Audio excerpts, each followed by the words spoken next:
नमस्कार, स्वागत है आपका इंडियन न्यूज़ बिज़नेस में और आप देख रहे हैं पर्सनल फाइनेंस की मास्टर क्लास विद रचित खंडेलवाल। खास शो जहां समझने की कोशिश करते हैं पूंजी को कैसे बचाएं, बढ़ाएं, कहां निवेश करें, अपने निवेश को कैसे और बड़ा करें, कैसे समृद्धि की तरफ बढ़ें जिसमें कि आपकी फाइनेंशियल हेल्थ यानी कि आपके पैसे की जो मजबूती है, आपकी पूंजी की जो मजबूती है वो बढ़ती रहे। ये सारी चीज़ें सीख रहे हैं रचित जी से। रचित जी बहुत-बहुत स्वागत है शो पे। नमस्कार सर।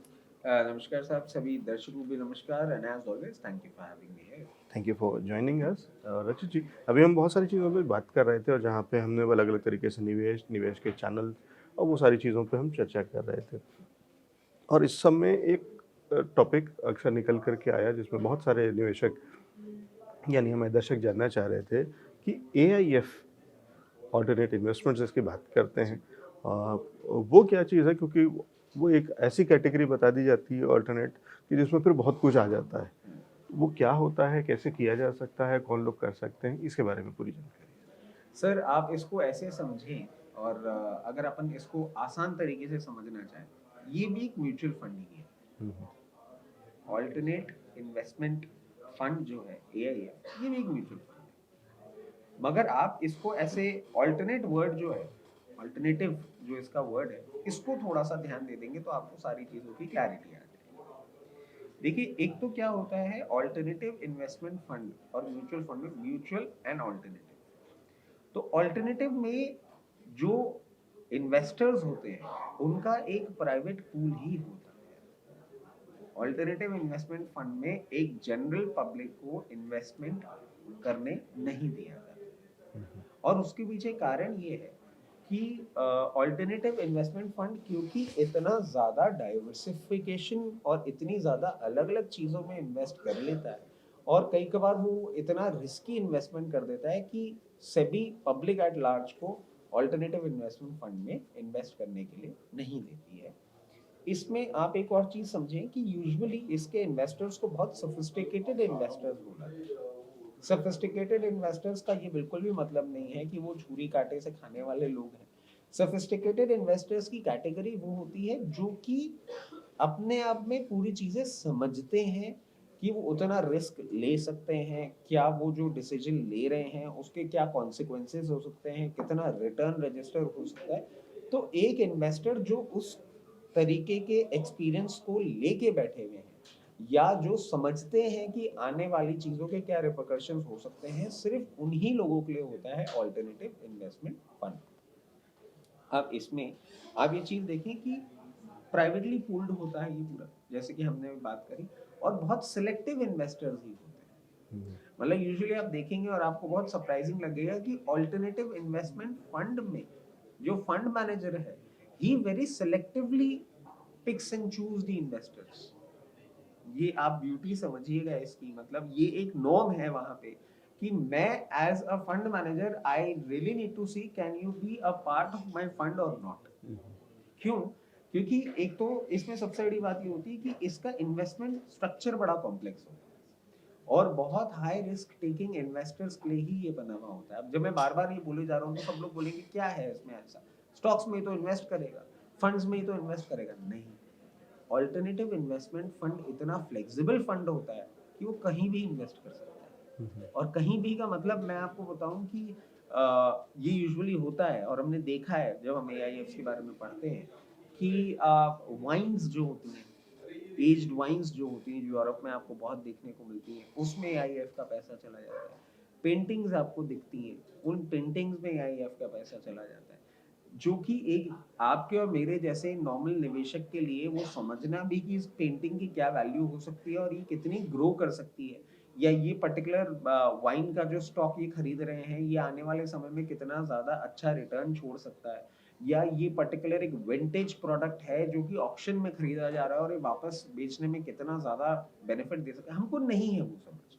तो जब हमको नहीं होती है वो समझ, हम उस तरीके के इन्वेस्टर नहीं बन पाते हैं। तो वो सोफिस्टिकेटेड इन्वेस्टर जो वर्ड यूज किया जाता है सेबी के पूरे रूल बुक में, सोफिस्टिकेटेड इन्वेस्टर का यही मतलब होता है कि उस इन्वेस्टर को भी पता होना चाहिए कि ऑल्टरनेटिव इन्वेस्टमेंट फंड जो है ये कहाँ इन्वेस्ट कर रहा है और क्या क्या कॉम्प्लेक्सिटीज हो सकती हैं, जिससे उसको गुजरना होगा। ठीक है, तो ये वैसे ही हुआ जैसे कि हमारे घर में एक पुराना रेडियो पड़ा हुआ है, हम उसको कबाड़ समझते हैं। एक पुराना पंखा पड़ा हुआ है, उसको कबाड़ समझते हैं। एक पुरानी मोटरसाइकिल खड़ी हुई है, जो कि हमारे लिए कबाड़ है, जिसको हम किलो के हिसाब से शायद बेचने जा रहे हैं, या ये हो कि कबाड़ी ले जाए, हटाएँ इसको किसी भी तरीके से। और वही जो उसको समझता है, वो ये जानता है कि अब इसकी वैल्यू कितनी हो चुकी है, या किस तरीके से ये विंटेज में अब कितने लेवल तक और आगे जा सकता है। और वो उस पे जब निवेश करता है, तो वो निवेश करता है, वो उसको कई गुना पैसे निकाल सकता है, और हमारे लिए वो चीज़ें कबाड़। और ये समझ का फ़र्क है। तो जब आप कह रहे हैं कि सोफिस्टिकेटेड, तो वो सोफिस्टिकेटेड ये है कि वो समझ पाता है कि इस चीज़ की वैल्यू अभी भी इतनी है। जो आप वज़न के हिसाब से सोच रहे हैं, आपको नहीं पता है कि इसकी वैल्यू कितनी ज़्यादा है। और इसके अंदर में और ऐसी क्या ख़ास बात है कि ये हो सकता है जब बना था तो ये कुल ऐसे 10 ही मशीनें बनी थीं। ये टाइपराइटर जो आप कह रहे हैं, ये उस सीरीज़ का है जिसमें कि कुल 50 ऐसे टाइपराइटर्स बने थे, जो कि दुनिया के इन्हीं कोनों में गए थे। और कोई किसी राजा के महल में रखा था, और कोई कहीं किसी वाइसरॉय के पास था, उस तरीके की चीज़। तो वो वाली जो डिटेल्स हैं, जब उसके अंदर महसूस करके, तो फिर और इसीलिए शायद अल्टरनेटिव कह रहे हैं, बिल्कुल। क्योंकि फिर जहाँ बाकी जो कुछ बचा, हम्म, जिन एसेट क्लास को हम समझते थे, वो तो एक तरफ हो गए। और अब जब कुछ नहीं समझ में आए, वो सारे कुछ इसके अंदर में अल्टरनेट में आ जाएँगे बिल्कुल। कि ये वहाँ पे है, और उसके अंदर में इस तरीके की चीज़ों को ढूँढ करके निवेश करना। लेकिन ये वही लोग कर सकते हैं जो उसको समझ सकते जो हैं। समझते हैं। अब जैसे आपको मैं बताऊँ कि कितनी बार जब आजकल तो नहीं सुनने में आ रहा है, बट हम जब बहुत इनिशियल ईयर्स की बात कर रहे हैं कि कॉइन्स के एग्ज़िबिशंस होते थे, वहाँ उनके ऑक्शंस भी होते थे, स्टैम्प्स के एग्ज़िबिशन होते थे, ऑक्शंस होते थे।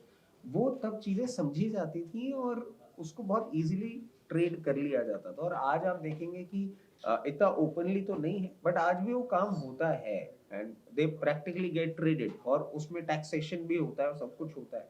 तो वो वैसे ही एक स्ट्रक्चर जो आपने बताया कि वो टाइपराइटर या वो पर्टिकुलर मोटरसाइकिल या कुछ भी, तो ये जो वैल्यू है उसकी, वो कैसे डिराइव की जा सकती है और कैसे एनहांस की जा सकती है, वो उस इन्वेस्टर को ही पता है। और क्योंकि ये चीजें ऐसी होती हैं, इसीलिए एक निक पिकिंग होती है इन्वेस्टर्स की भी। इफ यू अंडरस्टैंड दिस, आपका प्रॉपर एक इंटरव्यू लिया जाता है, if you understand what I am about to invest into, if you can understand it, then only we'll sit on the table and get into an agreement. अगर आपने मुझे पैसे दे दिए और पैसे देने के बाद आपको इस बात से ऑब्जेक्शन हो रहा है कि मैं वो मोटरसाइकिल या टाइपराइटर या स्टैम्प क्यों ले आया, then I am sorry, because I can not even pull out fund. जब तक वो नहीं बिकेगा तब तक मैं आपको पैसा दे भी नहीं सकता। I don't want to get into that hassle. तो सोफिस्टिकेटेड इन्वेस्टर, इसमें एक और चीज है जो कि बहुत इंटरेस्टिंग है, इसमें मिनिमम टिकट साइज ही 1 करोड़ है। मतलब if you want to invest into AIF, तो आपको उस पर्टिकुलर कॉलोनी में घुसने के लिए ही 1 करोड़ रुपए का मिनिमम इन्वेस्टमेंट करना होगा। और बहुत सारे हमारे जो आसपास लोग हैं, वो ऐसी सब चीजों के लिए, प्रिंटिंग, टाइपराइटर या मोटरसाइकिल के लिए 1 करोड़ रुपए का इन्वेस्टमेंट नहीं कंफर्टेबली करते। तो ये होता है, ये बहुत फैसिनेटिंग है। एंड मैं आपको बताऊं कि इनकी इंडस्ट्री, इनका पूरा वर्टिकल ही अलग होता है। और अगर आप इनकी इन्वेस्टमेंट स्टोरीज सुनेंगे और जो रिटर्न्स हैं, because I have seen AIF जिन्होंने 700% का रिटर्न भी रजिस्टर किया है। तो बहुत फैसिनेटिंग दुनिया है इनकी, बहुत अलग दुनिया है, बट बहुत अछूती इसलिए है क्योंकि उस इन्वेस्टमेंट को समझना और उस क्वांटम का इन्वेस्टमेंट करना ना तो पॉसिबल है और ना ही एक सेंसिबल चीज है, जब तक आप उस इंडस्ट्री को ना समझें तब तक। ठीक है, तो लेकिन इसमें पोटेंशियल बहुत है। बहुत। लेकिन ये तब आता है जब आप इतना कुछ निवेश कर चुके हों, इतना कुछ सक्षम हो चुके हों, कि अब आप उसके बियॉन्ड जब देख रहे हों कि अब नेक्स्ट क्या है, व्हाट नेक्स्ट, तो तब वो वाली लेवल है कि उसके बाद भी आपके पास 1 करोड़ रुपए है या उससे ज़्यादा है, कि जिसको कि आप इस तरीके के किसी फंड में डालना चाहते हैं, जहाँ पे वो वाला चार्म है।